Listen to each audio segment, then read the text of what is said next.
The Square Ball Podcast. Welcome to the show. We've got a whole section in issue 3 of the Square Ball magazine this season on 1997-98. That's the George Graham season when things just started to get fun again after the dirge of only scoring 28 goals in a season the season before. Today we're going to chat about one of the key members of that squad and something of a Leeds United cult hero. He's now 49 years old, turns 50 in November. Alfie Haaland is best known these days of the footballing cyborg Erling Haaland. But he's a former Leeds player and he's the reason that Erling was born in Leeds. Signed for Leeds summer of 97 after 3.5 years at Forest. Transfer fee £1.6 million. Played 74 times for Leeds, scored 8 goals. Sold to Man City at a profit for £2.5 million in the summer of 2000. Still thought of very fondly by Leeds fans. So this is the TSB guide to Alfie Haaland with me. I'm Dan Moylan. Michael Normanton's here as well. And so is Moscow White, Daniel Chapman. Question is then, why do we like him? Why has he become a cult hero? He's my Facebook friend. I don't quite know what point this has happened, but yeah, he's still my friend on Facebook, and I'm glad for that. He's probably the best one on there, and I know. Oh, actually, I'm not on there, and I'm anymore. That's so, true. Yeah, that's why. But no, he was great with Alfie. He was fun. Was that when we interviewed him that he became your Facebook friend? Probably, yeah. I was looking back on that. It was a long time ago, wasn't it? It was a different time. It was Mick McCarthy, Ipswich were in the same building, weren't they? I remember on the day. But yeah, he was a really fun man, was Alfie Haaland. You can see that we've got a little clip of him signing, and he's just got a little bit of mischief about him. Maybe it's a little bit of Matthias Klick about him. That's a very good comparison. The little twinkle in his eye when he did, and he did stuff on the pitch that was a bit like that as well. Sometimes where he'd just do things to upset people a touch. Looking forward to a new club, and I think it's a bigger club. And we struggled with Forest last year, but I think we're going to do well with Leeds this season. More than 3 years in this country now, do you feel you've really sort of established yourself, or was it one way or another hard work at Nottingham? It's hard work in the start, but I settled down very quickly. I think I like the country, the English people, and hopefully the Yorkshire people will treat me as good as the Midlanders do. I'm sure they will. You're doubtless aware of Leeds' historic reputation. Oh yeah, the Tetley Brewery and all those sort of things. Well, not so much that. I meant Leeds players of the 60s and 70s. I'm just joking. Yeah, of course. They've got brilliant records, from the past. And hopefully, it's one of the clubs who's done well in the 19s as well, where they won the championship in '92. So, hopefully we can repeat that sometime. Opening interview, I like beer. That's what he's getting at, isn't he? You don't see from the audio, obviously. You don't see the little wink to camera that he does at that point. So, he knows what he's doing. Actually, I put that clip on Daily Motion probably a long, long time ago because it stayed with me as to how funny it was, and the twinkle in Alfie's eye as the interviewer is just absolutely not having it whatsoever. Yeah. No, I mean Billy Bremner. Yeah, obviously I know about I didn't mean that. Well, the number 4 shirt is probably actually part of the reason why we do like him, because it carries a lot of weight with it, doesn't it? Historical weight does the number 4 shirt, and it never seemed to burden Alfie Haaland when he had that shirt. I mean, if you think about it, Batty was sold in October 1993, wasn't he? And Carlton Palmer, is it fair to describe Carlton Palmer as broadly unloved at Leeds? Moscow. I mean, he was never broad. I mean, a narrow bean. The opinion, was that he was broadly unloved. Let's say Alfie Haaland brought some dignity back to the number 4 shirt. Palmer came in some months after Batty was sold to replace him, but then Alfie came in and replaced Palmer, who then went off to Southampton shortly after, which is ironic as well that the circle of life and all that. Batty actually eventually came back in and took Alfie's place when he re-signed for Leeds. But he was the holder of the number 4 shirt for a bit, which means we love him. And not to mention the Norwegian link is obviously a very strong one for Leeds United. And the fact he goes, obviously I know about the history of the club. He's of a generation where he's not. Will he be the first generation of Norwegians? Probably second to have loved Leeds. But it sustains to this day through 20 years in the wilderness. There are still a load of Norwegians come over to watch us, so he will have been more than aware of Leeds United in Norway. And he was aware of the number 4 shirt when Billy Bremner died as well, and we had it's one of his famous games is the Battle of the Bridge. We went to Chelsea and drew 0-0 with 9 players because Alfie's contribution to a weekend when everybody was talking about kind of Billy Bremner and the battling qualities of dirty Leeds, sent off after 24 minutes, followed by Gary Kelly Wrongly, on both 45 wrongly. minutes. And then there was, so Haaland's so they were both second yellows, but then Dave Robertson, Bruno Ribeiro, Lucas Radaby all got yellows as well. And then O'Leary was getting into it with Ruud Gullit on the touchline, and there was all kinds of stuff going on. But it really, it was you can't exactly say getting sent off halfway through the first half is a great tribute to one of the best players we ever had, but it sort of felt quite... it was kind of apt, wasn't it, almost? It was. It was appropriate to the moment and also appropriate to the player as well. Haaland was a bit like that. And the physicality was a big part of his myth as well. And when I say myth, I use it in the sense of like a mythological character, not as in something you've made up. Roy Keane, you can't go further without discussing the battle with Roy Keane. And this, I think, is the thing that really properly cemented him in the minds of Leeds fans in a really fond way. Because this one started, I checked the dates on it, it was the 27th of September 1997 when we beat Scum 1-0. Big Weathers. Which is, again, it's part of that renaissance, the sort of post-Wilco. It lulled a bit, didn't it? And then George Graham delivered that awful dull season, but we stayed up and we were mid-table. And then suddenly we just started to build and we got results like this one. 1-0 up, 5 minutes to go. And the background to this is interesting because Keane was a bit of a bad boy at this point and he'd been involved in some sort of drunken brawl Wednesday night into Thursday morning. Apparently a complete mess on the Saturday. And Alfie, in the finest sense of a player doing so in the Leeds number 4 shirt, had been basically baiting him all match. And you see from the footage that Keane then tries to boot Alfie. He swings with his right foot and misses, and then he goes with his left. And he said, I was trying to trip him up rather than kick him. I knew it probably meant to book him, but fuck it. Now, what actually happened was that his studs caught in the turf and he snapped his cruciate ligament and went down. But Alfie was pissed off because he'd had a proper swing at him and was getting over him, like leaning right over him, talking to him about faking an injury. And that, I think that made people like him more. Yeah, Haaland's post-match interview on that, before it was clear just how bad it took a few days for them to realise. He was out for a year, wasn't he? Yeah, they did the scans during the week after on Keane, and that's when they realised it was still a bit like, oh, we think he'll miss the trip to Juventus. It's like, yeah, and the rest. But and next year's. Haaland was straight into it afterwards. He's like, Roy is a great player, but he can't go on like that. He can get a bit rattled if you win the midfield battle with him, and that is what happened against us. Still can't work out what the problem was. We were challenging for the ball near the end. All I know is he appeared to be trying to injure me, but ended up injuring himself. I hope he's all right, but it really was his own fault. I've played against him a few times. He does have this tendency to get very fired up. He gets too hyped up and loses control. I've seen it happen before. And he can be United's best player, but not when he's running around getting involved with opponents like he did today. He was moaning a bit too much, to be honest. That didn't do him any favours, and you simply can't defend that sort of behaviour when you're the captain of the team. He didn't have the best. He went fully in for him. He didn't have the best of matches overall, and that had an important bearing on the outcome. I'm just glad David Hopkin and I managed to take him out of the game and keep him in check. That played a big part in our win. And I think as much as... It's perfectly delivered, isn't it? And I think it's kind of an underrated part of Roy Keane's revenge fantasy is probably not just that on the pitch. There's the famous photograph of Haaland over Keane on the floor, shouting at him to get up and like, what we trying to do? Well, Nigel Martin, who I think has realised it's a bit more serious, is kind of pushing Haaland away. But then, yeah, basically...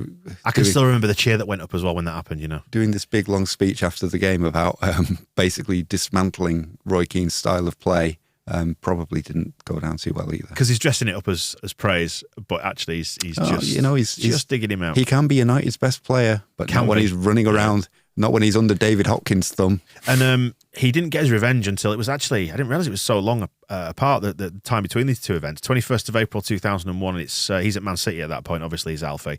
1-1 at Old Trafford. Again, you're deep into injury time here, it's late in the game. And he essentially, Roy Keane, who has a shaven head by this point. It's also interesting, just before we get to the attempted murder here, that Keane has cited this as that spell out as the time when he got his head together. He had a year out and decided that I can't carry on like I was. Yeah, you could definitely see it in this incident. So Alfie was right, and Keane was a reformed character.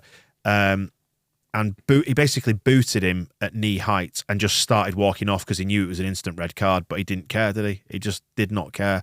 And he got over him and said, that'll, teach you to sneer about fake injuries to me. There was always but the good thing was that Alfie had his leg off the floor. But if he'd have had his foot planted, he could have really, really seriously injured him even more so. There was always the rumour as well that he said, "Tell your mate David Weatherall, I'm coming for him as well," which always seemed everyone was like, "What did Weathers ever do?" He's the nicest man ever, David Weatherall. But it sort of speaks to Alfie's popularity at Leeds because he's wearing a Manchester City shirt at this point, and but it was like Roy Keane had done it to a Leeds player. Yeah, there was really no difference. It was Alfie Haaland on the end of Roy Keane doing something out of revenge for what had happened while Alfie was at Leeds, and there was no it was definitely we were involved. There was no kind of he's a Man City player, we don't care anymore. It was like, if you're having a go at Alfie about what happened at Leeds, then you are having a go. I think even if it hadn't been a Leeds incident, I think Roy Keane going for Alfie Haaland that way, just because he'd played for us and been so good with us and popular with us, the kind of the hands across the Pennines to take Alfie's side were very quick. It was funny as well because they had to shake hands before kickoff because they were the respective captains that day.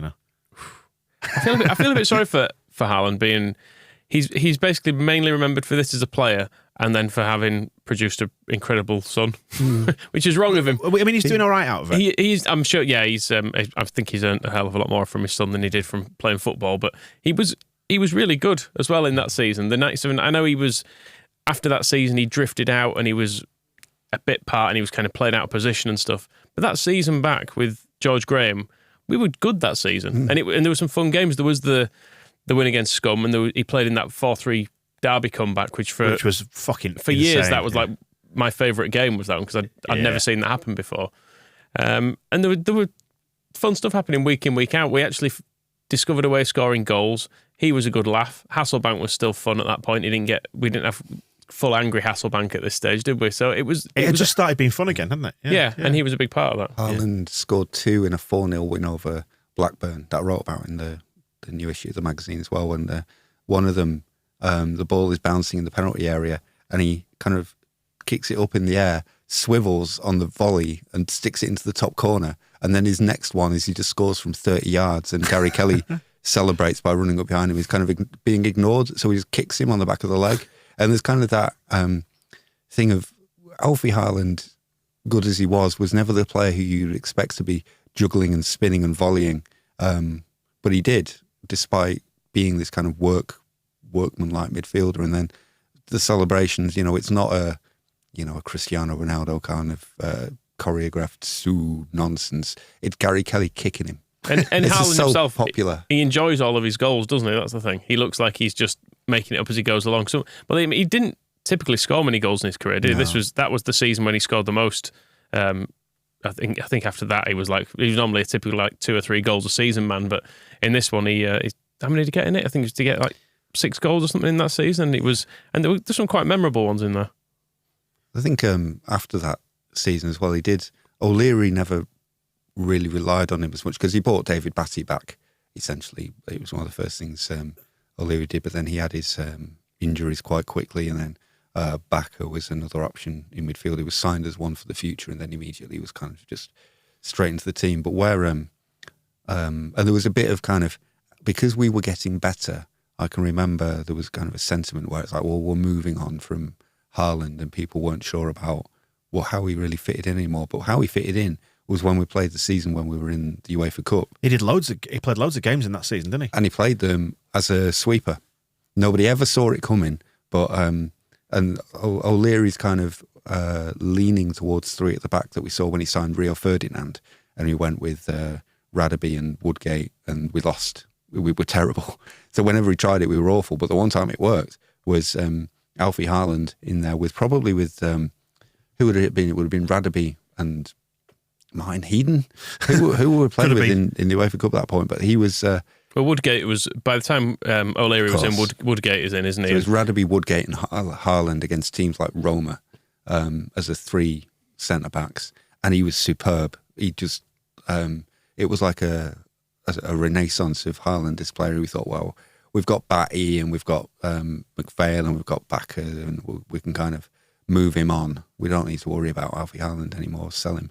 But then he suddenly became this incredible, just every time he came into the team, was excellent, and I think that cemented a big part of his reputation as well, because his last acts in a Leeds shirt were these like really brilliant performances in what was, until it ended in tragedy, some of the greatest games Leeds had seen for years. Absolutely, the Moscow matches. It was and just all a that. huge upswing, and he was part of it. I think is the best way to describe it. I think there's something fans like as well about a player who will move position and not moan about it and just do a decent job there. Like, to go back to League One, Andy Hughes as an example as well, someone who he played a lot of games at left back, never his position, just got on with it, did a good solid job there. And Alfie he played quite a few at right back as well, because Gary Kelly was badly injured with shin splints for a year, and then Martin Hayden. Do you go in Heiden or Hayden, by the way?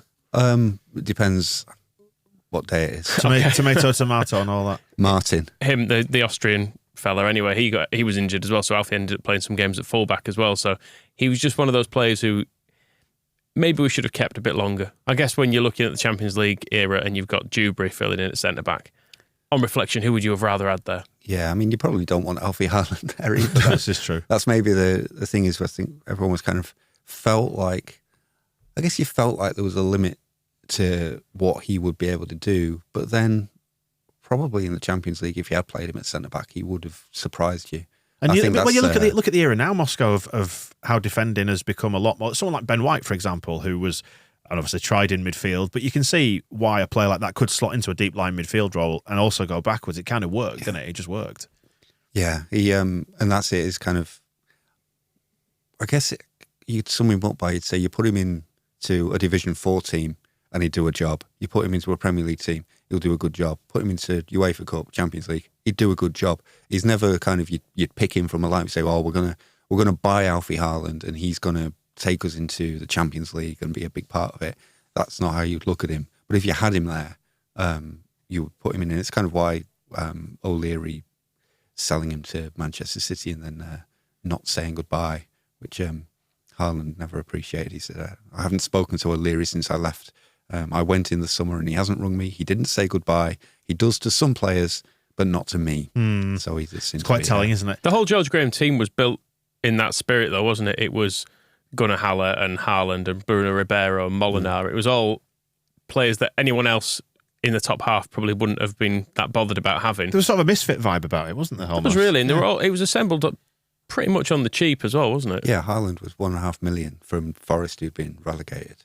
Yeah, I think Hopkin was about the biggest money signing, wasn't he? Was he about $3.5 million or something? He was the only one over $2 million. In the summer when we signed Haaland, Hasselbank, Hopkin, Ribeiro, because we'd seen him while watching Hasselbank, and I think that was it. But we'd signed Derek Lilly and Pierre Laurent in March, so we were well set up. And it was the same summer that we got rid of Tony Yeboah, who was a superstar, Thomas Brolin, who he'd been absent for a while, but superstar, Ian Rush, legend of world football. They all got kind of kicked out, along with Carlton Palmer and Tony Dorigo. There's a photo that emerged on Twitter of, I can't remember exactly, I don't think Brolin and Yeboah are there, but it's the outcasts who were left off the pre-season tour, photographed on like an old disposable camera, all giving the finger to George Graham as if he was there in front of them, because they were all shipped out. So we got rid of big name superstar players, replaced them with Haaland and Hopkin and Martin Heeden and all these sort of workman-like players. And then I guess it got back a bit more glam ways when O'Leary took over and started losing the run of himself. And it's the classic quote from Ridsdale where he said, signing Seth Johnson proved that we'd moved on from the Molinars and Wetheralls of this world. And they were both at Bradford, and Molinar in particular was like, you're saying what? And all the Leeds fans were like, you're saying what? Because nobody felt like that about Molinar and Wetherall or Haaland. We love them. You're right as well about him not complaining about being moved around. He didn't even blame Keane particularly. I mean, he nearly did sue him for loss of earnings, but you almost feel like he was just trying to piss him off by doing that. But he didn't even complain that much in the wake of the injury. He just kind of got on with it. He never played a professional game again for many, many years. Came out of retirement some years later, but I think he was sort of finished at the top level after that game. Though he did play for Norway a few days later, but didn't finish the game. He sort of played on a bit, and there's some questions about which knee it was that actually finally did for his career. But I think whichever his knee it was, having one knee damaged the way that Keane did doesn't help your overall body. And it put him out for a long time in the end, and then put him out altogether. There was a photo, I've never been able to find it, but there was some controversy because he was interviewed about it. He was posing in Manchester, in Moss Side, next to some anti-Man United graffiti. And there was this feeling for a while that it was like Alfie was kind of real poking the Roy Keane-baiter at the same time as Keane was, getting himself into a lot of trouble because he wrote about it in his book. Yes. Didn't he? So he did get some comeback in the end. And who now, let's look at them. Alfie Haaland gets to just pick which world superstar club employs his son for wages believed to be, with bonuses, they're talking about £1 million a week, while Roy Keane has to sit in a studio with Gary Neville. Being unhappy. Watching lower mid-table Premier League teams like Manchester United. He came up roses in the end, didn't he? I mean, that's where we should probably finish this, on Erling, who was born in Leeds on the 21st of July 2000. The overlap isn't actually as big as you think. It wasn't until I looked at these stats that I realised this. It's a month after Alfie had signed for Man City that Erling was born. But he, obviously they were still living across the summer in Leeds and hadn't moved, with his wife being pregnant and so on and so forth.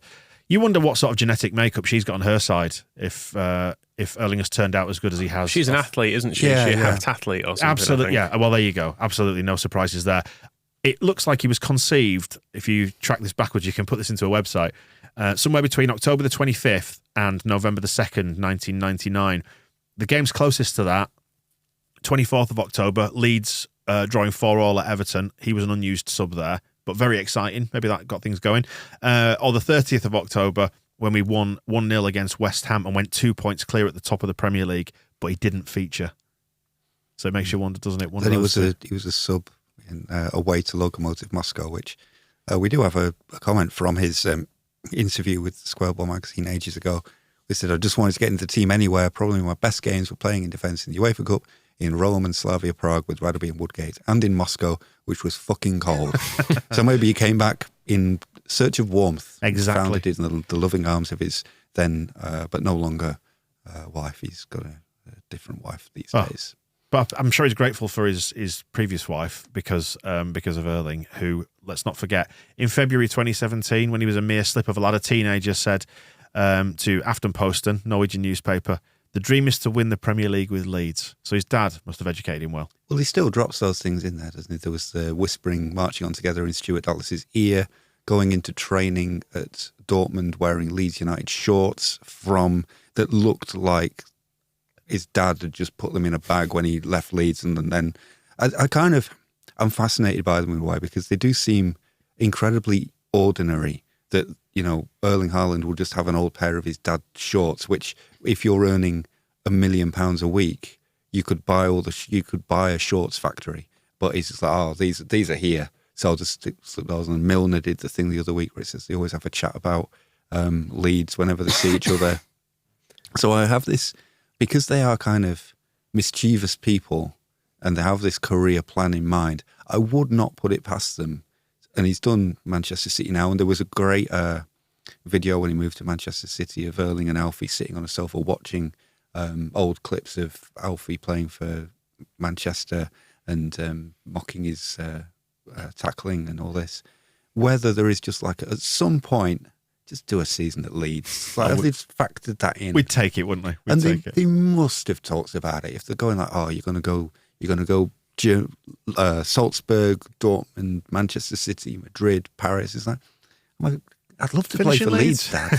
I've been wearing the shirts all my life, and I was born there. And there was even a video of him. Jack Grealish was making him do a Yorkshire accent in training the other day and stuff. So there's, Calvin can tell him how good it is, better than City. You get to play. We've got into wishful thinking again, haven't we? We'll wrap it up there then. Maybe one day, but maybe not at £1 million a week.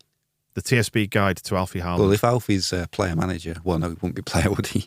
If Alfie's, we'll bring Alfie Haaland back as player manager and he can employ his son on whatever wages he wants. We'll see in a bit. The Extra Ball.